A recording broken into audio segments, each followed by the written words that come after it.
श्री वृंदावन बिहारी लाल की जय। परम करुणामय श्री गुरुदेव भगवान की जय।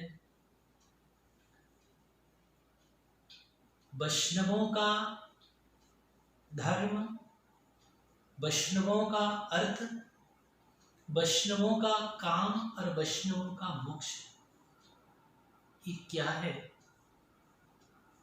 श्री वृत्तासुर के स्तुति में पाया जाता है। जब देवराज इंद्र के वज्र में भगवान का तेज को दर्शन कर वज्र में ही श्री बिहारी जी का, श्री ठाकुर जी का दर्शन करते हुए वृत्तासुर ने 4 श्लोक में अत्यंत भावपूर्ण स्तुति की और इन्हीं 4 श्लोक में ही वैष्णवों का धर्म, अर्थ, काम और मोक्ष का ये जो 4 पुरुषार्थ है ये मांगे। और वैष्णवों का धर्म क्या है?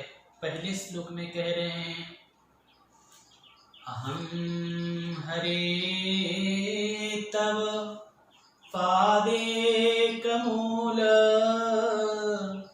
दासानुदासो भवितास्मि भूयः मनः स्मरेता सुपतेर्गुणांस्ते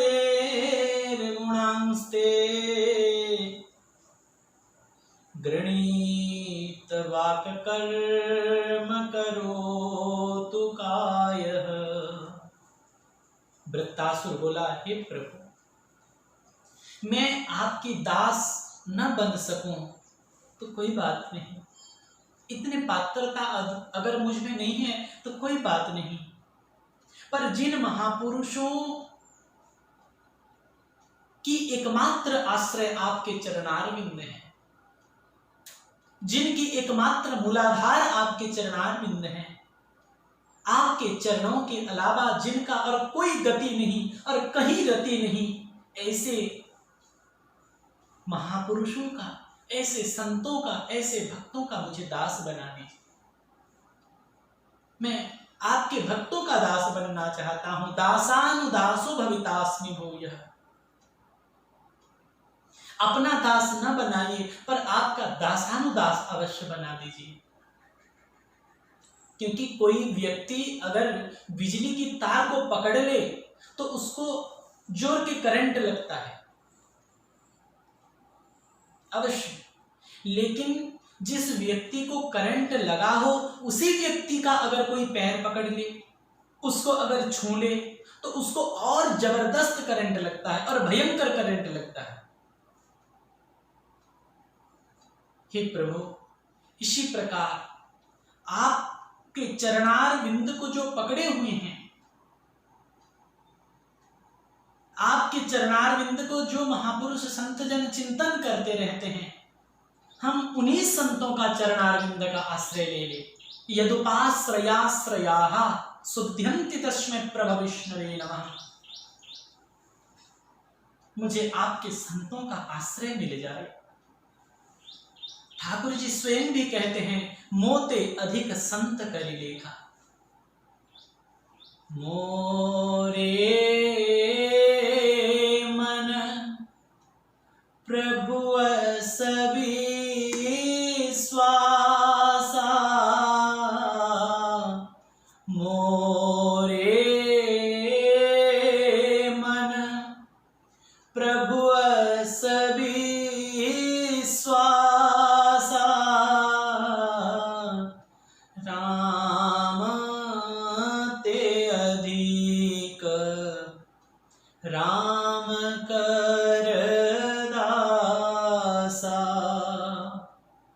राम ते अधिक राम कर दासा।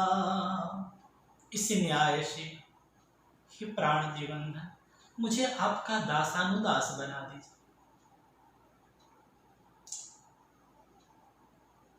हे परमात्मा, जो आपको पकड़ने बैठे हैं, जो आपको पकड़ के बैठे हैं, ऐसे संतों का आश्रय मुझे मिलता है। हे प्राणनाथ, मेरी तो एक ही प्रार्थना है, मनः स्मरेता सुपतिर्गुणा।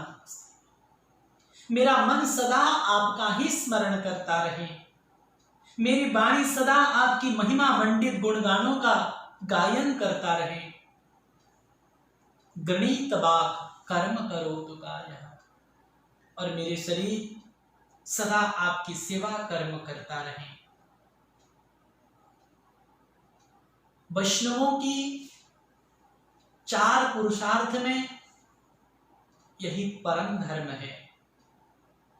धर्म अर्थ काम मोक्ष में वैष्णवों का धर्म यही है कि भगवान का दासानुदास बनकर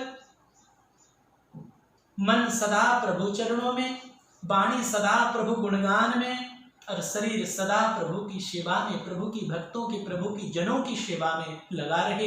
यही वैष्णवों का धर्म है। अब अर्थ कौन सा चाहिए?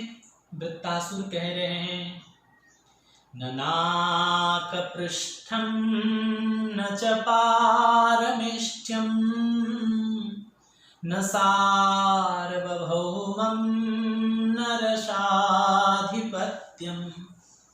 न योग सिद्धि न पुनर्भवं वा समंजसत्वां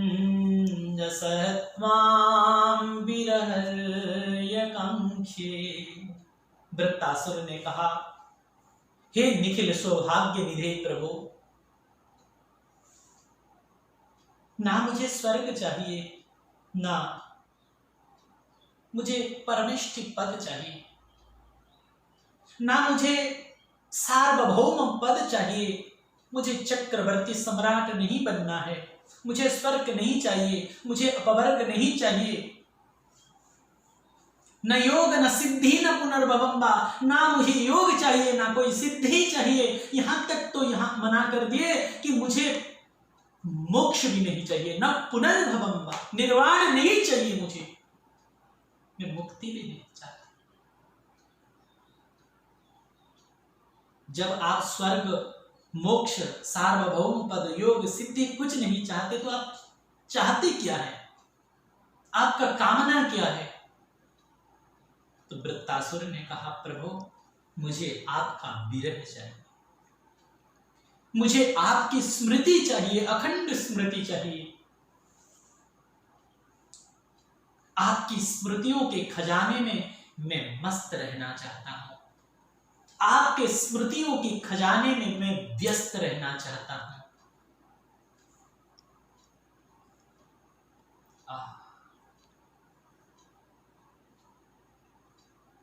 मैं सदा आपको याद करता। वैष्णवों का अर्थ, वैष्णवों का संपत्ति क्या है?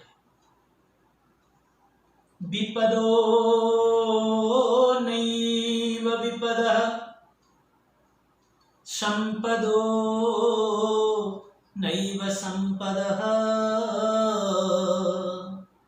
विपद विस्मरणं विष्णुः संपन्नारायण स्मृति। संपत्ति क्या है? बोले संपन्न नारायण स्मृति।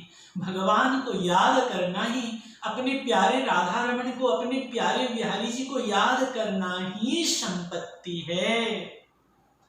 और अपने ठाकुर जी को भूल जाना, संसार और संसारी कार्य में व्यस्त रहते हुए प्रभु को विस्मृति कर देना, यही सबसे बड़ा विपत्ति है। श्री हनुमान जी भी यही बात कह रहे हैं। कह हनुमंत विपत्ति प्रभु सोई, जब तब सुमिरन भजन न होई। विपत्ति क्या है? बोले जब तब सुमिरन भजन न हो। जब भगवान की याद छूट जाए, जब प्रभु की स्मृति छूट जाए, यही जीवन में सबसे बड़ा विपत्ति है, सबसे बड़ी विपत्ति है।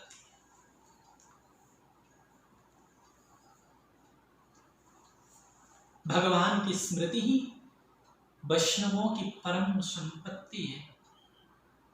इसीलिए परम श्रद्धेय परम पूज्य स्वामी श्री रामसुखदास जी महाराज का ये महामंत्र है, हर दम बोला करें, हे नाथ, हे मेरे नाथ, मैं आपको भूलूं नहीं, हे स्वामी, हे मेरे स्वामी, मैं आपको भूलूं नहीं। यही सबसे बड़ी संपत्ति है वैष्णव। हम लोग अब चिंतन करें कि हम कितने संपत्तिवान हैं। अगर भगवान की स्मृति नहीं हो रही है, भगवान की याद नहीं आ रही है, तो हम घोर विपत्ति में हैं, हम दरिद्र हैं। लेकिन अगर प्रभु की स्मृति में, प्रभु की याद में हमारा दिन बीत रहा है, तो चाहे हमें दिन में 2 बार भोजन मिले या 1 बार मिले या न मिले, लेकिन वो व्यक्ति अवश्य ही धनवान है। कबीरा सब जग निर्धना, कबीरा सब जग निर्धना, धनवंता नहीं कोई, धनवंता सोई जानिए, जाको राम नाम धन हो। भगवान के नाम से बड़ा धन क्या हो सकता है।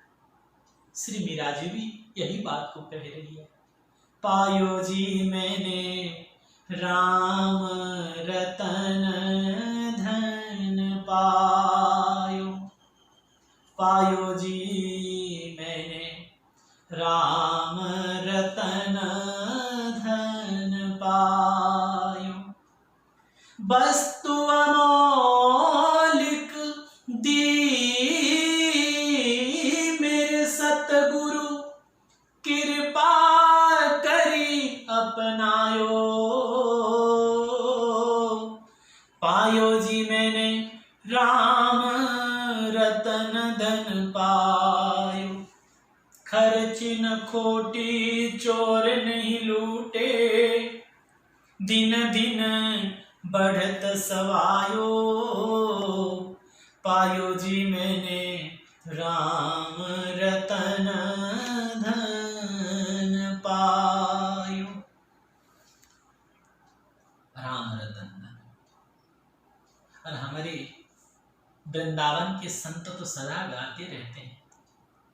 अगर रसिकों को पूछा जाए कि आपकी धन क्या है, तो संत गाते हैं, हमारो धन राधा, श्री राधा, श्री राधा, परम धन राधा, श्री राधा, श्री राधा, परम धन राधा नाम आधार, जाहि श्याम मुरली में टेरत, सुमिरत बारंबार, परम धन राधा नाम आधार।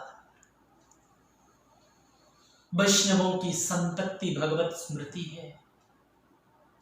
हम विचार करें कि हम धनवान हैं कि दरिद्र हैं। अगर भगवत स्मृति नहीं हो रही है तो हम घाटे में हैं, और भगवत स्मृति हो रही है, भगवत नाम, भगवत रूप, भगवत लीला, भगवत धामों की स्मरण हो रही है, तो याद रखना आप माला माल हो, नहीं तो कंगाल। वृत्तासुर स्तुति करते हुए अब बोले कि हे प्रभु, मुझे आपकी स्मृति चाहिए। कैसे स्मृति? तब बता रहे हैं, अजात पक्षा इव मातरम खगा, स्तन्यम यथाव सतरहा क्षुधारता, प्रियं प्रियेव व्युषुतं विषण्णा प्रियं प्रियेव विश्रुतं विषण्णा मनोरविन्दाक्षदिद्रोक्ष्यते त्वाम्। वृत्तासुर यहाँ 3 दृष्टांत दिए भगवान को कैसे याद करना चाहिए, भगवान की स्मृति कैसे हो। 3 दृष्टांत देते हुए ठाकुर जी को स्तुति करने लगे। सबसे पहले वृत्तासुर की संबोधन तो देखिए, कितना मधुर संबोधन कर रहा है। वृत्तासुर कह रहा है, हे प्रभु, हे अरविंदाक्ष। अरविंदाक्ष माने कमल नयन। हे कमल नयन प्रभु, जैसे पक्षी का नन्हा सा बच्चा, पक्षी शावक, जिसके अभी पंख निकले ही नहीं, वह घोंसले में बैठा बैठा डरते हुए अपनी मां का याद कर रहा है। उल्लू, बिल्ली आदि की भय से अपने को असुरक्षित महसूस करते हुए सदा अपनी मां को याद करता रहता है। जहां मां की आने की आहट सुनता है, वहां पर वो चिल्लाने लगता है, उसके मन में उमंग आ जाता है, उत्साह आ जाता है। और वो पक्षी शावक जैसे निरंतर अपनी मां की चिंतन करता रहता है। हे प्रभु, हे अरविंदाक्ष, हे कमल नयन प्रभु, मैं आपका याद करता, आपको स्मरण करता हूं। लेकिन वृत्तासुर को लगा कि ये चिंतन तो बहुत महामहिमामय है, लेकिन ये चिंतन स्वार्थ का चिंतन है। डर लग रहा है, इसीलिए मां को याद कर रहा है। इसीलिए वृत्तासुर स्तुति में दूसरा दृष्टांत देते हुए कह रहे हैं कि स्तन्यम यथावश्यतरा क्षुधार्ता। जब वन में घास चरने के लिए गई गोमाता और उसी गोमाता का जो घर में नन्हा सा बछड़ा रह जाता है, उस बछड़ा जैसे अपनी गैया मैया की स्मरण करता है, चिंतन करता है। क्यों? क्योंकि वो बछड़ा अभी मां का दूध पर निर्भर है, अभी बाहरी घास फूस खाना नहीं आता उसको। तो उस क्षुधातुर नन्हा सा बछड़ा भूख में विकल हो, ज्यों ही सूर्यास्त होते दिखता है तो मां के आगमन का समय जानकर वो रभाने लगता है, मां से मिलने के लिए रस्सी तोड़ने की चेष्टा करता है, छटपटाने लगता है। हे प्राण प्रियतम, हे अरविंदाक्ष, हे कमल नयन, मैं आपको पाने के लिए ऐसे छटपटाऊं, मुझे ऐसा विरह दे दीजिए, मुझे ऐसी स्मृति दे दीजिए।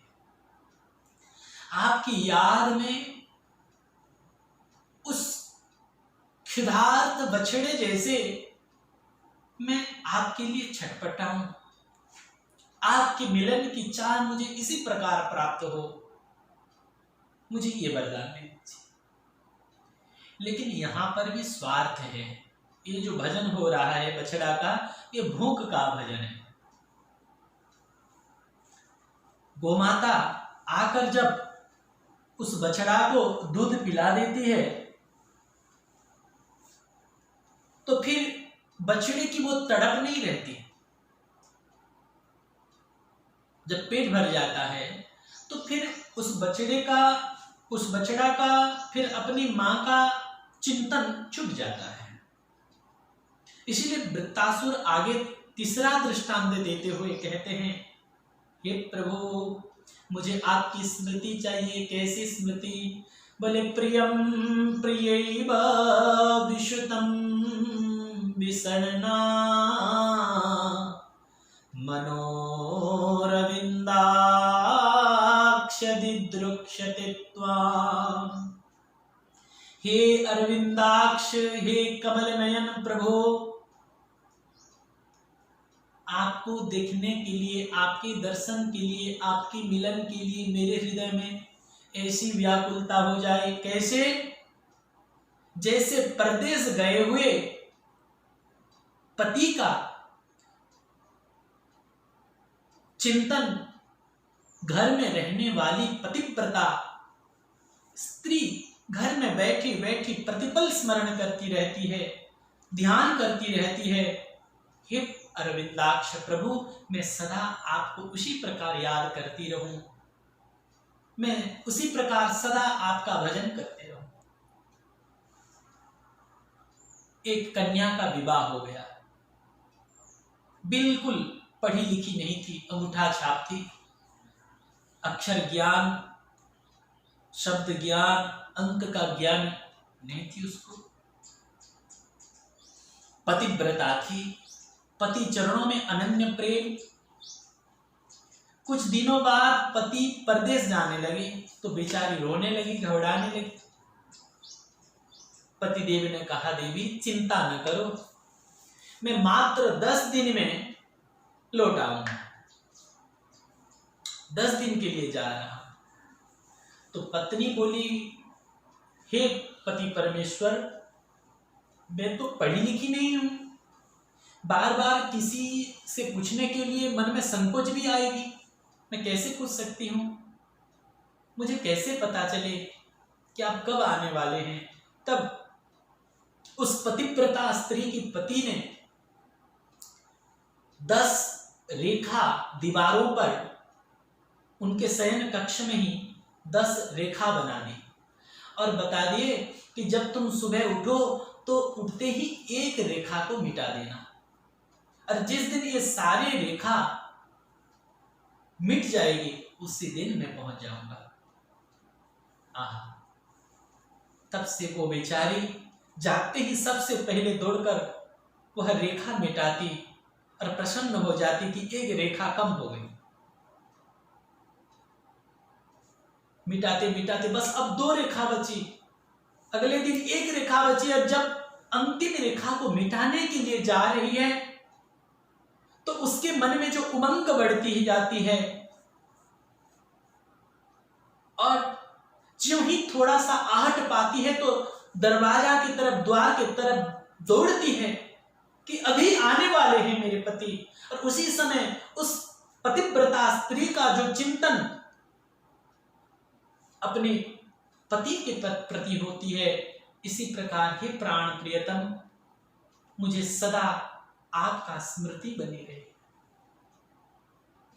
आपका याद आती रहे।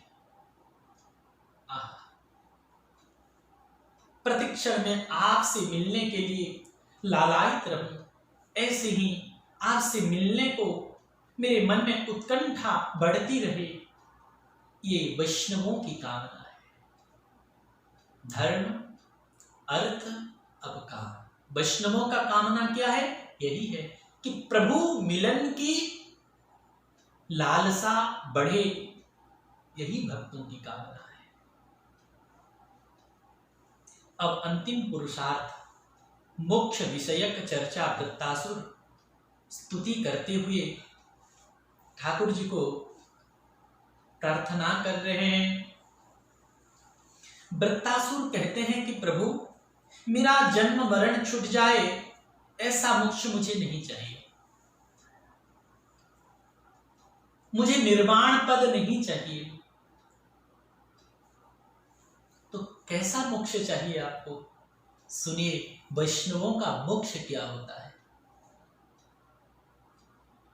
भगवत भक्तों का, भगवत प्रेमियों का मोक्ष क्या होता है? वृत्तासुर कह रहे हैं,